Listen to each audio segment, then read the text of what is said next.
Yes, thank you very much. And thank you for the opportunity to say a few words about a publication that we just released on the impact of megaships. What I'll do basically is this. Ask a few questions, try to answer these. Where are we? How did we get there? What is the issue? Where will we be heading, or might be heading? And how to make this whole business of megaships work. Where are we? First the question, how big are megaships? Well, big. Mega big. So these are real giants. They are bigger, of course, than a whole lot of houses and apartment buildings and skyscrapers and even urban neighborhoods. So then the question, of course, is, are these giants, are these kind and gentle giants, such as in some children's books, or are these mean giants that do inflict pain? That is the question. So here we are. We have big ships. How do we get there? Well, by a development that is going more and more rapidly. It was indicated before, it took us 2 decades to double in size between 1975 and 1995.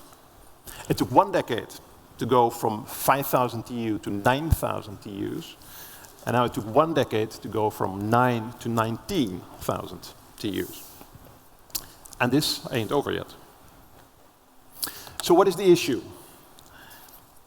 Well, the issue is, does this all still make sense? And this is a picture that resembles a bit the picture that we've seen before.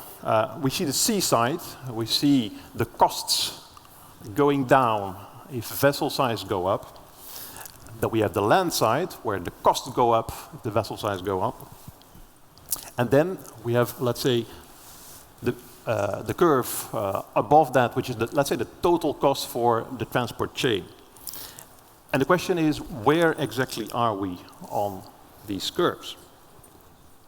To start with vessel costs. The vessel cost savings are decreasing.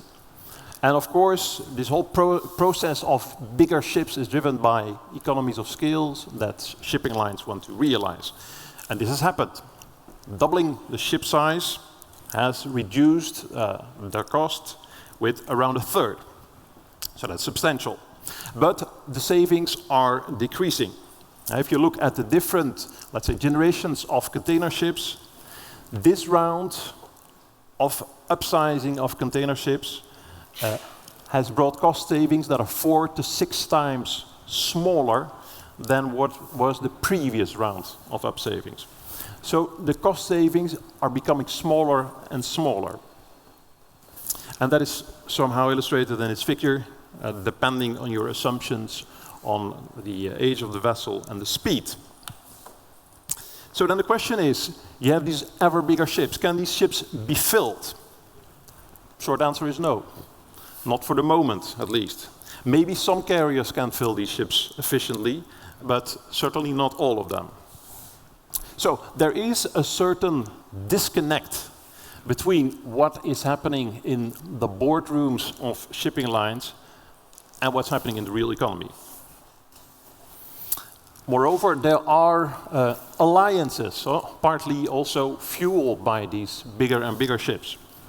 And these alliances give the opportunity also to the little boys, the little guys, to actually get the big toys. So that makes matters worse, in a way. This leads to a lot of overcapacity. So you could say, well, fair enough. This is pain for shipping lines. This pain is self-inflicted. Let them deal with it. But there's also pain to others. There's pain to the whole supply chain. There's supply chain costs. What kind of costs? Well, first of all, of course, the adaptations. Adaptations to infrastructure. The ships are bigger, wider, deeper, so you need to have longer quays, stronger quays, more outreach in your cranes, deeper fairways, etc. Then the ships stay longer in the port. We did an analysis on it for 2014. We saw that mega ships, they stay 20% on average longer in ships. which is in itself, I have to say, an accomplishment of a lot of ports and terminals. So they managed to somehow get the time that these ships stay in ports almost as shortly as possible. So a lot of effort is required for that, to actually achieve that. And that, of course, causes a lot of stress, I suppose, to you that handle these ships or deal with these. And then there are additional risks to the supply chain.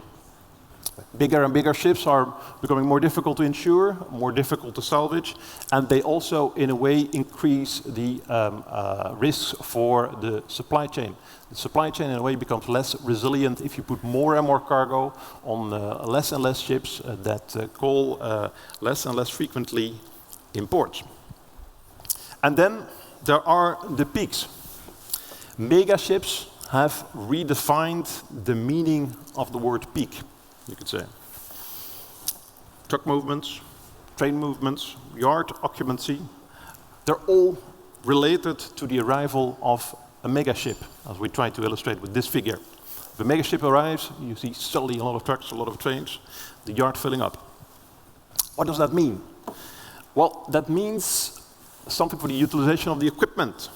Suddenly you need to have 8 cranes to handle this big ship, which then for most of the time are actually not utilized. It needs flexibility of labor. So suddenly a lot of people need to be active to as quickly as possible handle this ship. It needs something about, means something about yard space. And it also could possibly cause congestion in a port.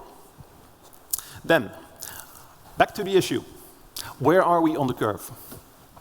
Well, we try to somehow estimate this. We did a kind of a thought experiment where we said, well, imagine that instead of all these 18, 19, 20,000 TEU ships that are ordered or are in the order books, suppose that instead of these ships, you would have ordered 14,000 TEU ships, modern 13,000 TEU ships. What would have been, let's say, your advantages in terms of handling costs?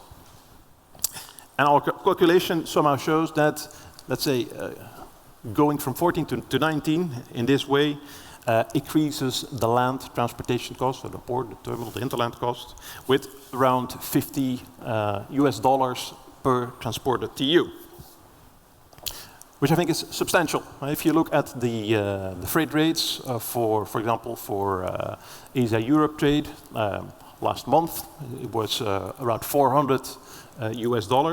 Well, if you put this $400 and then say, well, that is fine, but at the same time you also have $50 US extra cost, I think that is a substantial amount. Question, who pays for that? Well, that is of course in a way the elephant, the monster in the room. Of course, these giant monsters need king-size beds, you could say. But in a way, these mega ships are like giants going into a hotel, requiring the king-size bed, but only paying for a single bed. And worse, in some cases, also actually expecting that the hotel gives a rebate, because he's such a giant. So, where we're heading then? We looked at 3 different scenarios. A scenario where there is, let's say, a growth related to, let's say, the market demand growth in line with this. A scenario in which there's 24,000 TEU ships, and the one in which there's 100 of these 24,000 TEU ships. And the results are pretty scary. Let's say in the maximum scenario, you'll see 24,000 TEU ships not only in the Far East, in North Europe, but also in the Mediterranean. You'll see 19,000 TEU ships in North America. And you see 14,000 TEU ships in South America and Africa. That could happen in 5 years. But even if you take the less extreme examples, you see pretty scary figures. You only have to look at the averages to realize that something is coming up that might cause problems in ports. The average in North European ports could in 5 years be 17,000 TEUs, which means the triple E will, in a way, become the new normal in most of these ports. Every day you will see one in the main ports in North Europe. So, where we're heading? Maybe a decade of port gridlock, who knows? Then, all depends, of course, on how to make this work. Are there any solutions? Yes, well, maybe there are. First of all, of course, a more balanced decision-making.